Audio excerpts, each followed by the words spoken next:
বাইকৰ চিটত বহি নহয় থিয় হৈ চলালে বাইক যেন হিন্দী চিনেমাৰ অভিনেতাহে। এই দৃশ্য ৰূপহীহাটৰ।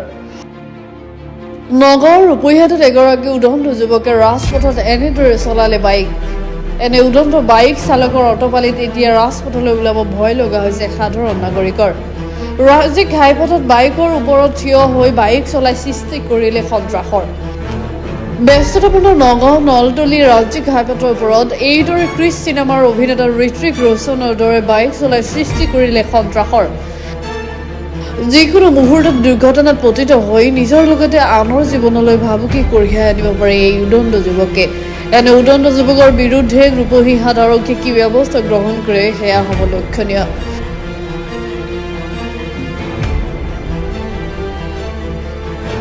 হয়, মই নগাঁৱৰ পৰা আহোঁতে দেখা পাইছোঁ আপোনাৰ এজন ল'ৰাই বাইকৰ ওপৰত খাৰা হৈ কিন্তু যোনটো ড্ৰাইভ কৰি আছে, কিন্তু ইমান ব্যস্ততাময় ৰাস্তাৰ মাজতো আপোনাৰ লাওখাৰ পৰা যোনটো নলতলী যোৱা ৰাজ্যিক ঘাইপথেৰে যেনেকৈ আপোনাৰ এই বাইকত আপোনাৰ খাৰা হৈ চব আপোনাৰ হাত চাত এৰি দি পেলাই ইমান চাৰি চকাৰ ইমান ভিৰ থকা সত্ত্বেও তেওঁ যেনেকৈ ড্ৰাইভিং কৰিছে, ইয়া অতি দুৰ্ভাগ্যজনক, অতি পৰিতাপৰ বিষয় যে ৰূপহী প্ৰশাসনে ইয়াৰ ওপৰত কিয় ব্যৱস্থা নোলোৱা নাই এতিয়ালৈকে। কিন্তু ৰূপহী প্ৰশাসনক মই এইটোৱে অনুৰোধ জনাইছোঁ যে ৰূপহী প্ৰশাসনে ইয়াৰ ওপৰত অতি সোনকালে ইয়াৰ ব্যৱস্থা ল'ব লাগে, অন্যথা ইয়াৰ অতি ভয়ংকৰ পৰিণতি বুলি আমি অনুভৱ কৰিব পাৰোঁ। যিহেতু আপোনাৰ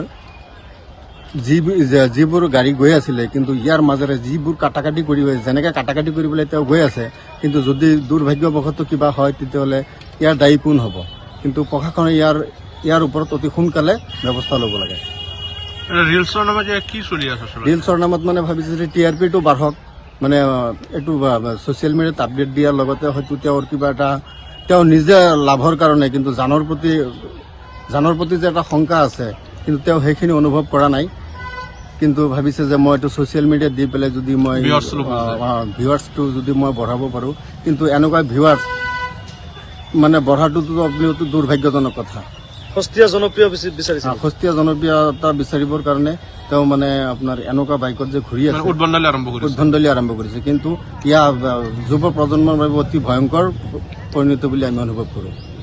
নগাঁৱৰ পৰা আহি আহমেদৰ ৰিপৰ্ট, গ্লোবেল NA 24/7।